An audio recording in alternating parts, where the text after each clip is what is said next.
इसी के साथ हम लोगों ने डिस्कस किया था स्टेट के बारे में, है ना, कि व्हाट इज स्टेट। अब देखिए पॉलिटिकल साइंस इन लोगों के लिए बिल्कुल नया है, मैं थोड़ा सा ब्रीफ करूंगी यहाँ पर कि पॉलिटिकल साइंस होता क्या है, या आप लोग पॉलिटिकल साइंस को एलएलबी में क्यों पढ़ रहे हैं। तो सिंपल सी चीज है कि अगर हम पॉलिटिकल साइंस के बारे में बात करते हैं तो पॉलिटिकल साइंस जीन वाला, एस जीन वाला, बेटा आपका वीडियो ऑफ कर लेंगे तो स्क्रीन पे आपको पूरा स्क्रीन शो होगा प्रॉपर,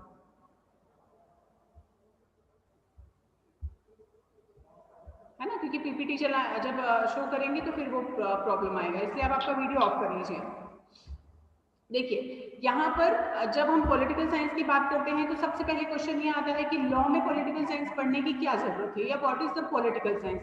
अब पॉलिटिकल साइंस क्या है, जिसमें कि हम वो सारी चीजें डिस्कस करते हैं जो कि स्टेट के लिए जरूरी है, और स्टेट के साथ जैसे स्टेट के अलावा अगर मैं बात करूं तो गवर्नमेंट हुआ, लीगल सिस्टम हुआ, लॉज हुए, हमारे जो प्रॉपर एक एडमिनिस्ट्रेशन होता है वो हुआ, ये सब गवर्नमेंट के फॉर्म्स हुए, पावर्स हुए, administrative law, administrative system, judiciary, executive authorities, ये सब के बारे में अगर हम बात करते हैं तो हमारे लिए सबसे पहले जरूरी होता है कि हमें पॉलिटिकल साइंस के बारे में पता हो। क्यों? क्योंकि यहाँ पर नॉलेज, नॉलेज किस चीज का, कि पॉलिटिकल साइंस की अगर हम बात कर रहे हैं तो हमें वो सारी चीजें पता हो जो कि उससे जुड़ी हुई हैं, क्योंकि आप भी ये जो आप इसके एलएलबी आप पढ़ते हैं तो हम लॉ के बारे में जानना चाहते हैं, एक सिस्टम के बारे में जानते हैं, है ना, हमारे ऊपर रूल्स बनाए गए, क्यों बनाए गए, कैसे बनाए गए, लॉ क्या होता है, जितनी भी चीजें जब हम डिस्कस करते हैं तो एटलीस्ट इसका बेस हमें पता है। तो पॉलिटिकल साइंस किसी बेस के बारे में बात करता है, पॉलिटिकल साइंस बेस के बारे में बताता है जो लॉ के लिए जरूरी है और लीगल सिस्टम के लिए जरूरी है। इस तरह पॉलिटिकल साइंस में हम लीगल सिस्टम, शासन, प्रशासन, एक व्यवस्थाएं, और व्यवस्थाएं कौन सी, जिसके पास पावर है, जिसके पास अथॉरिटी है, उन सब चीजों को डिस्कस करते हैं। तो इसीलिए बहुत जरूरी है पॉलिटिकल साइंस आप लोग फर्स्ट सेम से लेकर 5th सेमेस्टर तक पढ़ने वाले हैं, ठीक है। तो 5th सेमेस्टर तक पढ़ना है, मतलब 5 पॉलिटिकल साइंस आपको अलग अलग सिलेबस में पढ़ना है। तो ये आपका बेसिक है और इस बेसिक के सारे कंसेप्ट आपको क्लियर होने चाहिए। तो पॉलिटिकल साइंस में नेचर, अब जैसे पॉलिटिकल साइंस का नेचर क्या होता है, किस चीज के बारे में बात करता है पॉलिटिकल साइंस, आर्ट्स है या साइंस है, जैसे कि उसके पीछे लिखा हुआ है कि पॉलिटिकल साइंस। अब साइंस तो क्या है कि हमको, साइंस का मतलब क्या होता है, पर्टिकुलर रूल्स रेगुलेशंस, कैसे कि अगर कोई चीज ऊपर फेंकी गई है, न्यूटन का क्या रूल है, कोई चीज ऊपर हमने फेंकी है डेफिनेटली वो नीचे आएगा, है ना। बट पॉलिटिकल साइंस में भी डेमोक्रेसी, डेमोक्रेसी जनता का, जनता के लिए, जनता द्वारा शासन, सिंपल है, इसमें कुछ नहीं चेंजेस हो सकते। सिंपली अगर हम डेमोक्रेसी की बात कर रहे हैं then we have to follow the rules according this definition.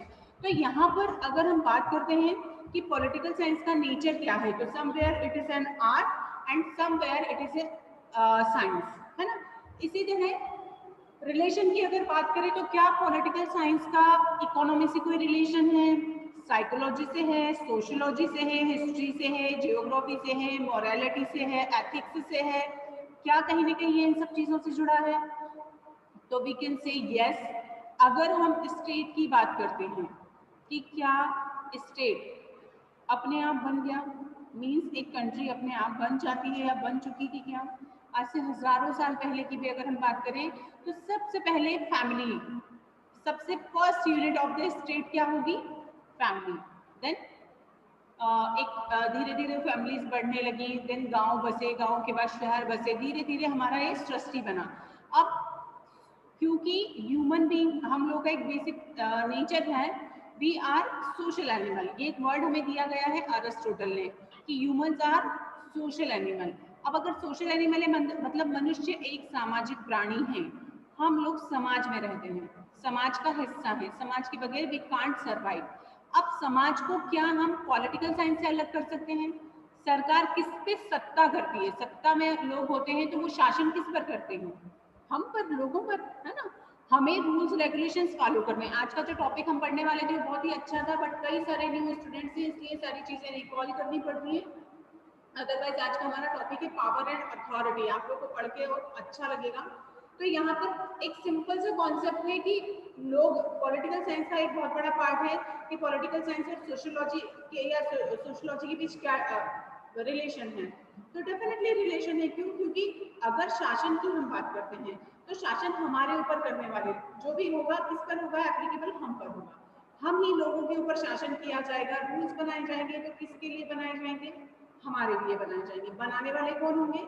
हमारे ही बीच के लोग, मीन्स अथॉरिटीज। इसी तरह साइकोलॉजी का बहुत बड़ा इम्पैक्ट पड़ता है, जैसे कि माइंड सेट होना किसी चीज के लिए, सही और गलत में डिफरेंस मानना। देखिए एक चीज आपको मैं क्लियर करूँ कि हम ही लोगों के बीच के जो लोग होते हैं दे आर क्रिमिनल्स, अलग से तो आते नहीं है। मीन्स यहाँ पर डिफरेंस किस चीज का है? Person to person mental level, moralities, ethics, values, सही और गलत के बीच के डिफरेंस का। किसी के लिए चोरी करना पाप हो सकता है और किसी के लिए चोरी करना नीड हो सकता है। किसी के लिए चोरी करना गलत हो सकता है तो किसी के लिए हो सकता है कि अरे ठीक है घर में से ही तो निकाला है, ठीक है किसी को नहीं बताया तो चलेगा। बट कुछ व्यक्ति के लिए क्या होगा कि नहीं, दिस इज नॉट फेयर, गलत है। तो यहाँ पर साइकोलॉजिकली चीजें कैसी हैं? इसी तरह अगर हम उसे वास्ट, ये मैंने इंडिविजुअल एस्पेक्ट बताया, अगर हम कम्युनिटी के लेवल पर देखें, हम बड़े लेवल पर देखें, तो पर्सन टू पर्सन लोगों की साइकोलॉजी के हिसाब से सत्ता में परिवर्तन होते आए हैं। लोगों के माइंडसेट के हिसाब से हमारे यहाँ पर पॉलिटिकल इश्यूज भी रहे हैं। तो यहाँ पर जियोग्राफी हो, अब जियोग्राफी तो सबसे बड़ा पार्ट है। और अगर जियोग्राफी के लिए मैं पूछूं कौन रेगुलर रहा है? हर्ष, हर्ष है आज क्लास में?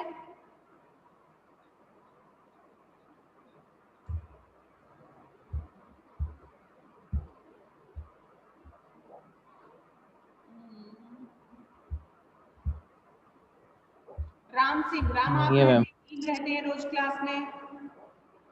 शीतल आप रहती हैं? ज्योति आप रहती हैं? ज्योति आप मुझे बताएंगे कि पॉलिटिकल साइंस और जियोग्राफी में क्या रिलेशन है? पढ़ चुके हैं आप ये चीज?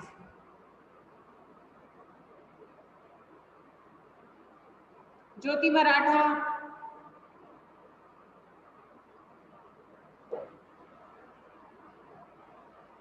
शीतल ठाकुर,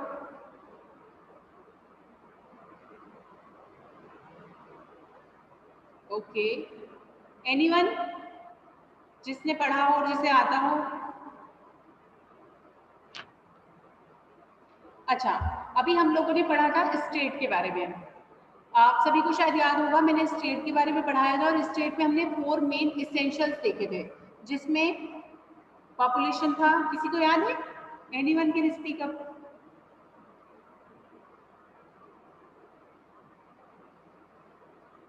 भैया आवाज आ रही है आप लोगों को मेरी?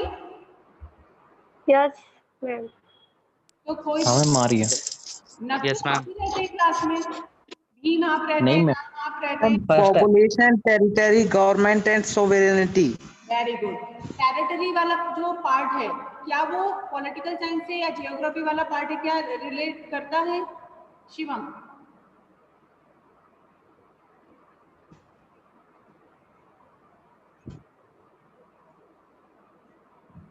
शिवम शुक्ला,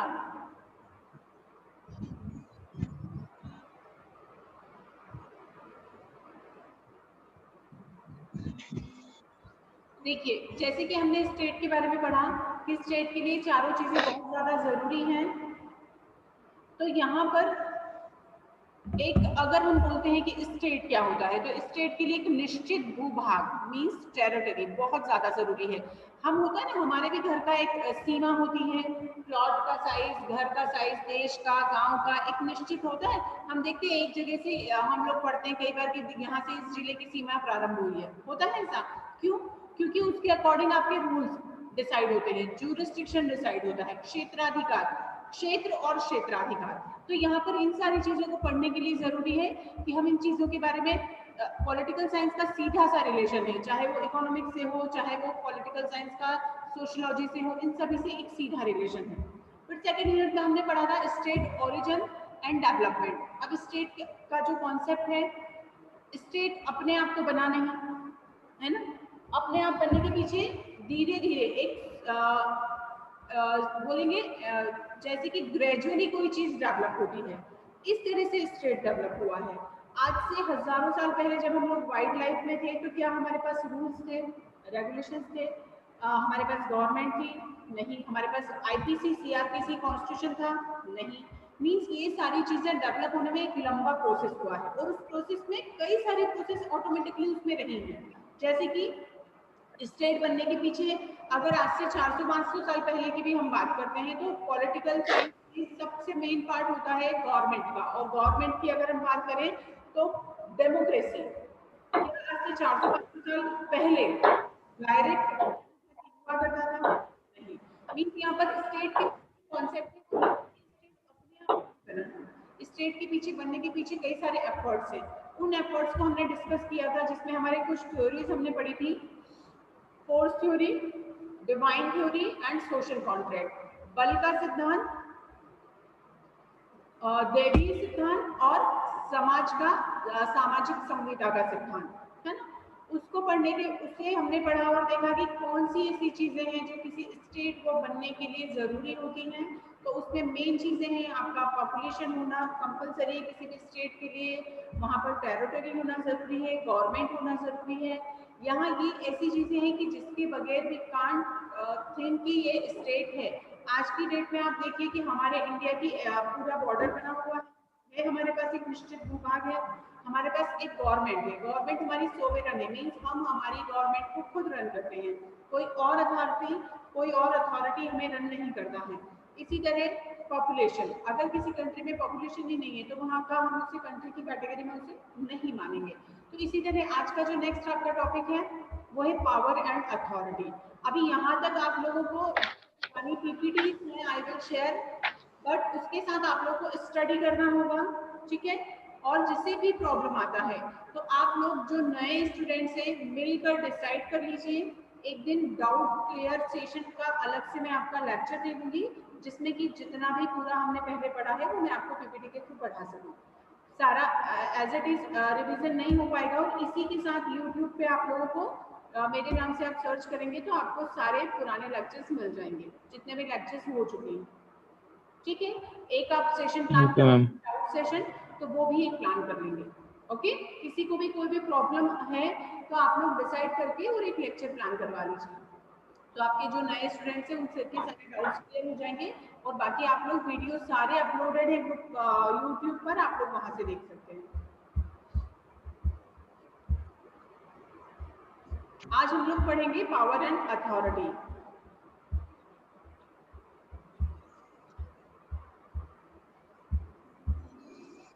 और सभी से मेरा रिक्वेस्ट है, जब भी कोई नया टॉपिक स्टार्ट होता है आप लोग सिनॉप्सिस उसी टाइम पर बनाएंगे, ठीक है।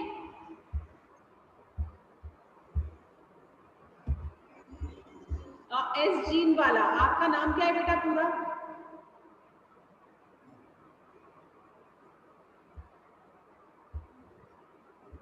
एस जीन वाला, मैं आपसे बात कर रही हूँ बच्चा, क्या नाम है आपका?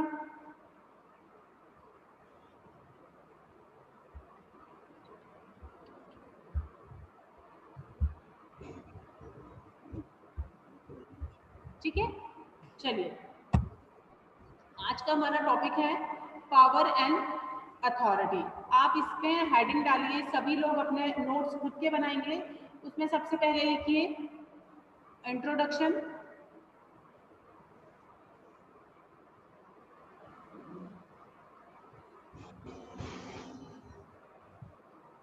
फिर आप लिखेंगे पावर, डेफिनेशन ऑफ पावर,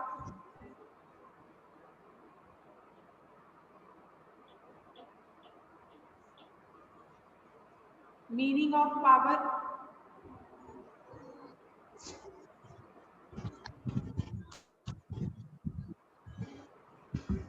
है ना। अभी जितना एक्सप्लेन करती जाऊं उतना आगे आगे उसको आप लिखते जाइएगा। पावर क्या होता है? Power is entity of the individuals ability और common others, while authority is influence that the predicate on perceived legitimacy. Constitutional power is the necessary for authority, but it is impossible to have power without authority. In other words, power is necessary but not sufficient for authority. देखिए ये दो ऐसी चीजें हैं। Ma'am इन्हें systematically unit 1 से copy में note करना है क्या? Yes, definitely करना, you can do it. आप लोग आपके लेक्चर्स देख लीजिए यूट्यूब पर, वहां से सारे लेक्चर्स सारे के सारे अपलोडेड हैं। तो वहां से स्टेप बाय स्टेप मैंने इवन हेडिंग भी डाला है, तो उस हेडिंग के अकॉर्डिंग आप लोग अपने सिनॉप्सिस बनाते जाएंगे। इवन आपको नोट्स भी बनाने हैं, असाइनमेंट्स भी मिलेंगे, टेस्ट भी होंगे, एमएसटी भी होगा। तो प्रॉपर या मैम आप असाइनमेंट भी सेंड करने वाली थी लेकिन आपने किया नहीं। सॉरी, वो असाइनमेंट बनाना था तो आपने कुछ हाँ सेंड करने वो का यहाँ बोला शेयर था ना। कर दूंगी। एक्चुअली थोड़ा सा बिजी रहते हैं, लेक्चर्स के अलावा बहुत काम रहते हैं, तो शायद वो दिमाग से रह गया। Okay okay ma'am. वो आप लोगों को मिल जाएगा। आप लोग पहले अपना सेकेंड फर्स्ट यूनिट से लेकर जितना हम लोग पढ़ चुके हैं उसके प्रॉपर सिनॉप्सिस बनाएंगे, नोट्स बनाएंगे, आपको असाइनमेंट्स मिलेंगे, इवन टेस्ट होगा। तो आप लोग प्रिपेयर रहिए, क्योंकि अभी तक आपके कई नए नए स्टूडेंट्स ग्रुप में ऐड होते जा रहे हैं, इसलिए प्रॉपर चीजें नहीं हो पा रही हैं। सिर्फ अभी और एक आध हफ्ते के बाद तो आप लोग का सभी का सिस्टमैटिक और हो जाएगा, है ना। तो आज हम लोग ओके डिस्कस मैम। करेंगे पावर एंड अथॉरिटी के बारे मैम में। अभी फिजिकल क्लास नहीं लगेगी क्या? सॉरी, फिजिकल क्लास नहीं लगेगी क्या? एक मिनट भाई, मुझे आवाज नहीं आ रही, क्या बोलना चाह रहे हो आप लोग? नहीं, जैसे कि अभी ऑनलाइन चल रहा है यस, तो सर बोल रहे थे कि 15 अक्टूबर तक स्टार्ट हो जाएगा सर। बेटा depends on government, so we will not discuss in lecture time, okay. Already we have या ma'am. It's time for lecture. देखिए, ओके मैम। है ना। तो यहाँ पर पावर और अथॉरिटी पॉलिटिकल साइंस का एक इतना बड़ा पार्ट है जिसे डिस्कस करना सबसे ज्यादा जरूरी है। इवन आप लोगों के लिए समझना बहुत ज्यादा जरूरी है ना। देखिए क्या होता है, अगर हम जैसे कि मैंने एक दिन एक एग्जांपल दिया था आप लोगों को कि अभी लॉकडाउन में कलेक्टर ने हमें कहा कि आप लोगों को घरों में रहना है। हम लोग 2 महीने तक घरों में रहे, ठीक। अब अगर यही चीज कोई और व्यक्ति बोल देता तो क्या हम मान लेते? नहीं। नहीं मैं बिल्कुल नहीं मानते, क्यों नहीं मानते? रीजन क्या है उसके पीछे? क्योंकि गवर्नमेंट ने उनको अथॉरिटी नहीं दी है ना। हाँ हाँ, है ना। गवर्नमेंट ने उनको अथॉरिटी दी है। आप चौराहे पर सिग्नल ब्रेक करें या कोई रूल ब्रेक करें या आईपीसी के किसी रूल को ब्रेक करते हैं, कोई लॉ को तोड़ते हैं, और आप थाने में जाकर ये बोल सकते हैं क्या कि नहीं मेरा मन नहीं है, मैं तो नहीं मानूंगा भाई। No ma'am. नो, क्योंकि इन सब के पीछे हम अपने ही लोगों को चुनते हैं, हमारे ही रिप्रेजेंटेटिव को चुनकर हम पार्लियामेंट में भेजते हैं, विधानसभा में भेजते हैं। अब वहां पर जब लोग जाते हैं तो वो हमारे ही बीच के तो होते हैं, पर ऐसा क्या हो जाता है कि वो लोग फिर पावरफुल हो जाते हैं, वही लोग हमारे लिए रूल्स बनाने लगते हैं और उन्हीं रूल्स को हमें मानना पड़ता है। क्यों? क्योंकि ये जो पावर है, हमारे जो राइट टू वोट का जो पावर था, जिसने उन्हें और ज्यादा पावरफुल बनाया, उन्हें उस लायक बनाया कि अब वो हमारे लिए रूल्स बना सके, है ना। मीन्स यहाँ पर पावर, शक्ति और सत्ता, ये 2 ऐसी चीजें हैं जो कि आम पब्लिक उन चीजों के लिए एक डायरेक्शन दे सकता है, लोगों को बता सकता है, पर वो ये नहीं कर सकता। हम उस देखिए, हम राइट टू वोट के साथ पब्लिक में से ही कुछ लोगों को स्ट्रांग बनाकर पार्लियामेंट विधानसभा में भेज देते हैं, वही लोग हमारे लिए रूल्स बनाते हैं, वही रूल्स हमारे ऊपर एप्लीकेबल होते हैं, पर हम उन रूल्स को मानने से डिनाई नहीं कर सकते हैं। क्यों? जैसे ही कोई पर्सन किसी पावर में आ जाता है, बोलते हैं ना उसकी सरकार पावर में है, होता है ना, अक्सर ये सुनने को मिलता है, अरे अभी उसकी पार्टी पावर में है, अभी तो उसको बड़े वो अभी बड़े फॉर्म में है, उसकी तो सरकार है, उसका तो पावर चल रहा है। तो ये जो पावर है, ये जो शक्ति है, ये शक्ति देने वाले लोग कौन है? हम लोग। क्यों? क्योंकि हमने उन्हें चुना, हमने उन्हें इस लायक समझा और हमने उन्हें पावर में भेजा। मतलब एक शक्ति और पावर एंड अथॉरिटी, ये दोनों आपस में बहुत जुड़े हुए हैं, पर power is necessary but not sufficient for authority. अब देखिए, आप एक चीज शायद सभी लोग समझते होंगे, हर व्यक्ति के पास पावर अलग अलग है, हर व्यक्ति की अथॉरिटी अलग अलग है। आज कोई व्यक्ति सत्ता में है, उस समय चीजें अलग होती हैं, जैसे ही आपकी पावर चला गया आप एक नॉर्मल ह्यूमन बीइंग हो गए, है ना। इसी तरह अगर अथॉरिटी की भी बात करें तो हर पर्सन, हमारे यहाँ तो सिस्टम है, सिस्टम के साथ ही आप लोग देखिए ना कि हर व्यक्ति को अलग अलग अथॉरिटी के लेवल पर उसको राइट्स दिए जाते हैं, होता है ना। इंडियन कॉन्स्टिट्यूशन में आप लोगों को पढ़ने को मिलेगा कि भारतीय संविधान में प्रधानमंत्री के क्या अधिकार है, राष्ट्रपति के क्या अधिकार है, और उसी के साथ आपको सरपंच और पंचायत के बारे में भी पढ़ने को मिलेगा। मतलब कि प्रेसिडेंट से लेकर सरपंच तक के हर व्यक्ति के अधिकार, हर व्यक्ति की शक्ति, हर व्यक्ति के कार्य, ये सारी चीजें हमारे इंडियन कॉन्स्टिट्यूशन में डिसाइडेड है। मीन्स हर व्यक्ति की अथॉरिटी, अगर हम साफ शब्दों में बोलना चाहें तो, कि अथॉरिटी होता क्या है।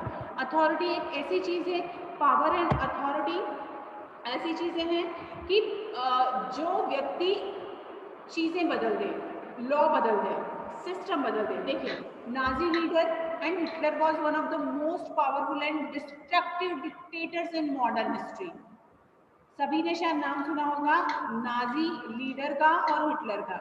बहुत पावरफुल थे और इवन डिस्ट्रक्टिव। डिस्ट्रक्टिव इसलिए है कि पावर का यूज, किसी का माइक जो है वो म्यूट नहीं है। शीतल अपना माइक बंद करो, शिवम अपना माइक बंद करो, एस जीन वाला बेटा आपका वीडियो और माइक दोनों आप बंद करो।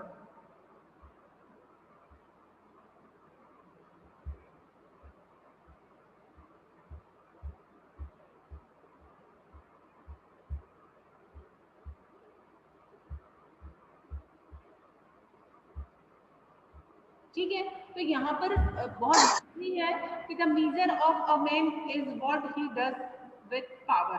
अगर कोई व्यक्ति है, उसे सबसे पहले उसके पास अथॉरिटी होनी चाहिए। अगर अथॉरिटी नहीं है तो हम अपने पावर को यूज नहीं कर सकते। क्यों? क्योंकि अगर जब तक मुझे कोई पावर, मतलब मुझे कोई अथॉरिटी के बतौर कोई काम करने को नहीं दिया जाएगा, जब तक मैं अपने पावर्स को यूज नहीं कर सकती, है ना। एब्सोल्यूट पावर, देखिए पावर भी कई तरह के हो सकते हैं। एब्सोल्यूट हो सकता है, लिमिटेड हो सकता है, या ऐसे पावर हो सकते हैं जिसमें की डिपेंडेंसी हो। हाँ अंकल दे दो।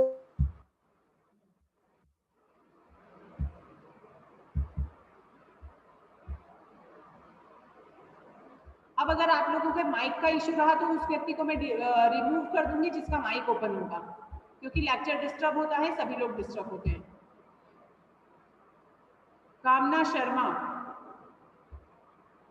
अपना माइक म्यूट कीजिए।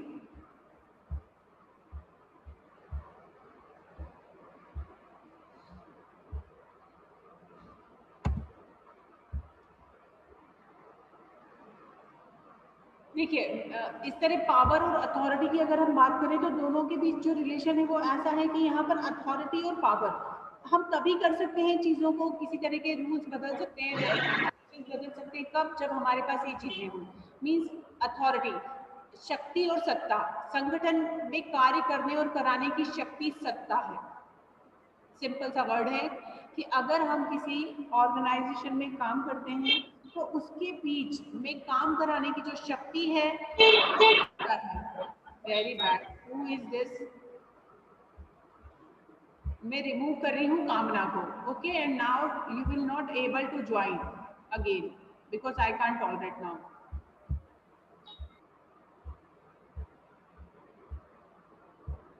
मेक श्योर अब आप सभी लोग की अपना म्यूट जो माइक है वो आप लोग म्यूट रखेंगे। तो इसलिए यहाँ पर अगर हम बात करते हैं, यह संगठन में निहित वैधानिक शक्ति है। देखिए, सत्ता की अगर हम बात करते हैं तो सत्ता, अथॉरिटी, मैंने जैसे अभी एक एग्जांपल दिया कि कलेक्टर की बात हमने क्यों मानी, क्यों? क्योंकि कलेक्टर के पास वैधानिक शक्ति थी। सिंपल सा जो एक शब्द है वैधानिक शक्ति, इसलिए हमने उसे माना है। और अगर हम बात करें कि अगर कोई व्यक्ति इस तरह से किसी पावर को यूज करता है तो उसका जो अथॉरिटी होगा वो कैसा होगा कि हाँ, he has power to do that. Otherwise कोई व्यक्ति किस तरह से करेगा, पॉसिबल ही नहीं है।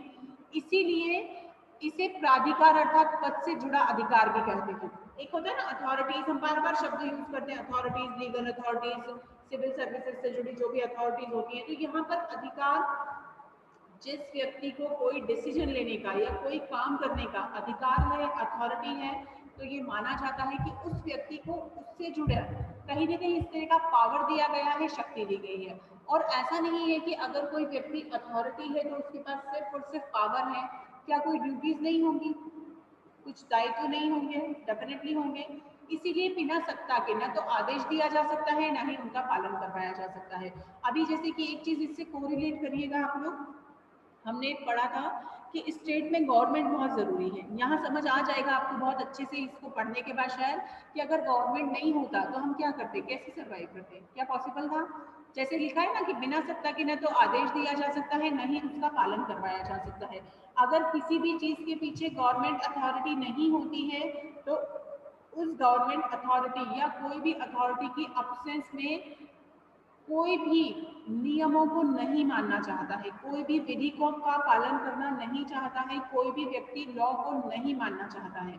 इसीलिए जरूरी होता है कि सत्ता अधिकारी का विशेष अधिकार है कि वो वैधानिक अधिकार जिस काम के लिए उसे कहा गया है उसके लिए वो आदेश दे सकता है। ठीक है, तो यहाँ पर सत्ता वाला पार्ट, ये अथॉरिटी वाला पार्ट समझ में आया सभी को कि पावर, देखिए पावर और अथॉरिटी एक दूसरे से जुड़े हुई चीजें हैं, अलग अलग नहीं है। क्यों? क्योंकि शक्ति किसमें है, सत्ता में है। अगर यहाँ पर पावर अथॉरिटी में नहीं है तो वो पावर किसी काम का ही नहीं है। और अथॉरिटी कब है, जबकि उसके पास लीगल पावर हो।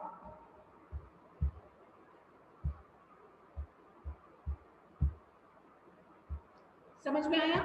जब हम पावर की बात करते हैं तो पावर मीन्स एक ऐसी अथॉरिटी जो कि जिसके पास भी कुछ लीगल अथॉरिटी है। हर किसी की बातें हम नहीं मान सकते और ऐसा भी नहीं है कि जिस व्यक्ति के पास अथॉरिटी है वो सिर्फ सिंपली उन अथॉरिटीज के साथ पावर को ही यूज करें। उनके ऊपर जो रिस्पॉन्सिबिलिटीज होती हैं, जो ड्यूटीज होती हैं वो अनलिमिटेड होती हैं, हम लोगों से, आम लोगों से कई ज्यादा होती हैं। देखिए अगर पावर और अथॉरिटी है तो उसके पीछे हम लोग हैं, और हम लोग अगर हैं तो उसी के साथ उनके ऊपर ये लायबिलिटी है कि वो लोग हमारे मतलब कि पब्लिक इंटरेस्ट के लिए काम करें। और जो पब्लिक इंटरेस्ट के लिए काम किया जाता है तो यहाँ पब्लिक इंटरेस्ट को ध्यान में रखते हुए जितने भी काम किए जाते हैं उसमें जो भी अथॉरिटीज होती हैं उनके ऊपर ऑलरेडी बहुत ज़्यादा एक प्रेशर होता है चीज़ों को करने के लिए। तो इसलिए यहाँ ये ज़रूरी है कि हर व्यक्ति जो भी अथॉरिटी है अपनी जो बेसिक जिम्मेदारियां हैं, जो दायित्व हैं, जो कर्तव्य हैं उनके अकॉर्डिंग काम करें। आयुषी जाधव अपना माइक बंद करो।